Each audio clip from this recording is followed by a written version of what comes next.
How to take picture in full screen, widescreen in iPhone 16e. So let's start the video. First of all, open camera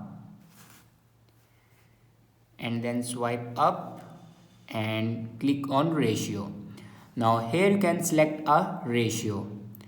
Now click on 16 by 9 and then click a photo. This is aspect ratio 16 by 9 and it will take a picture in full screen and widescreen.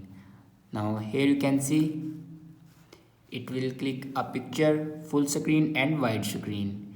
If you select any ratio like square, and it will take a picture in square ratio like that.